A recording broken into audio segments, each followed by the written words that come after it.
Thanks for joining us today. I'm Cody Holyoke. You know, we've talked a lot about political infighting on this broadcast, especially in Missouri. Now we have reached a new level with new punches being thrown by a former governor on a national stage against members of his own party. And today we're going rhino hunting. Monday, the social media team for Republican U.S. Senate candidate Eric Greitens posted an ad calling for viewers or voters to sign up for a rhino hunting permit, a dig at people Greitens deems rhinos are Republicans in name only. The video shows Greitens with a shotgun and a tactical team busting into a home. Facebook took the video down, saying it violates rules against inciting violence. The Greitens camp shrugged off the criticism, calling the ad a metaphor and calling people who didn't get it lying or dumb. There was, and there is, plenty of criticism of even the implication of violence on anyone, let alone fellow Republicans. Joke or metaphor or not, it came just weeks after a number of mass shootings at a time in which gun violence is center stage. The Missouri Fraternal Order of Police, which backs another Republican candidate in the race, Attorney General Eric Schmitt, is one of a number of groups denouncing the ad, writing, quote, "This deplorable video has no place in our political system and sends a dangerous message that it is somehow acceptable to kill those who have differing political beliefs." We've heard a similar sentiment, not just from Democrats. Many Republicans, and yes, including Greitens' political opponents, are weighing in.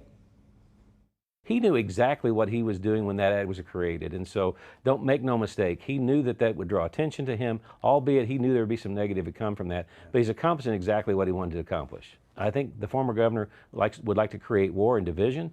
That's not going to get things done in Washington, D.C. That's Republican candidate and Missouri Senate President Dave Schatz, who put out an ad the same day highlighting his business experience. It's a stark contrast to what we saw from the Greitens camp. KMBC 9 political reporter Michael Mahoney spoke with Schatz this past week. He's been following this issue closely ever since the Greitens ad hit the internet. Thanks for coming back. I know one of the goals here, obviously, is to get the oxygen in the room, to get press, get exposure and attention, which a Greitens ad did, and it is. But is there a cost here, and does it outweigh that exposure? Well, there's a bit of a cost. I mean, this ad was viewed by millions of people, literally, and so it did that. It got attention, but it also triggered some condemnation, especially by the Missouri Fraternal Order of Police, their state organization. And Greitens is someone who's been touting that he backs the blue and has a lot of support from them, and he has also generated some controversy and outrage and calls for him to drop out of the race from another couple of other candidates in this race. But I mean, it's out there. It has people talking, and Eric Greitens good at doing that. Yeah, we're 37 days out from the primary, and it does generate buzz. But why make this move now? I mean, he is ahead in the latest poll. Well, because he wants to remain in that sort of position and solidify himself as the leader in this race. And then there's this whole idea that he has been constantly talking lately about rhinos, Republicans in name only, and liberal Democrats and the mainstream media all being out there trying to attack his campaign.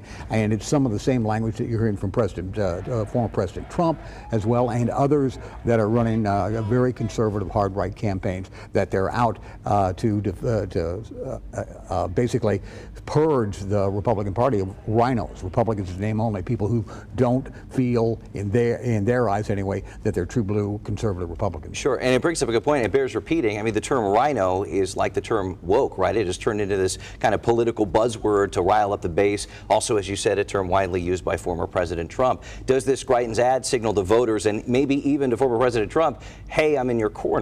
Oh yeah, absolutely. He's Eric Greitens always tells voters every chance he gets, I'm the America First candidate in this race. Another reference to Trump. He always talks about him being aligned with President Trump. Now all of them are trying to do it. They're all waiting to see if Trump will get into this Missouri primary and endorse someone. He might. I expect if he does, it's going to be late. But he uses the language of President Trump and America First and the MAGA movement frequently. Yeah, he also posted a message on Twitter just a few days ago calling out liberals, saying that they were outraged by this. But as we said, he's getting heavy criticism from members within his own party, not just the people who are running against him right now. Right, and some of that criticism seems to be manifesting in the fact that there may be a move now for a third party Republican independent to get into this race. Former Senator Jack Danforth seems very interested in finding a independent to run in this fall election, and named John Woods, a guy that has just quit his job on the January 6th panel as one of the Republican lawyers on there, is the name that gets mentioned. People have already put up a campaign ad urging him to do it. What has to happen if Woods is going to get into this? He's got to collect about 10,000 signatures between now and August 1st. If he's got money, which he may have in this case, that's not that difficult to do. But he can't do it after the primary. He's got to do it now. And so there may be another unexpected candidate get into this race. We'll see. Right. We talk about just how polarized the political climate is right now. Would a centrist Republican running as an independent turn some heads? Because undecided voters, I think its last poll showed 27% of voters are undecided right now. Yeah, and more than that, Cody, as we were talking, there are people that have already picked a candidate in the Missouri Senate primary on the Republican side. We're also telling pollsters, I'm not locked in. I still may be persuadable. And that's what people like Dave Schatz are banking on. Undecided voters breaking to them and then making some persuadables in there. We will have to see on that. It's still very open. The number to keep watching here in these polls when you see them over the next few weeks is the undecided, because that is open. Nearly 25% of the Republican primary vote right now undecided. Yeah, it's all running on that. Michael Mahoney, thanks so much for your time. Stay tuned as we get closer to Election Day for special Commitment 2022 coverage of all the key races and issues on air and online at KMBC.com.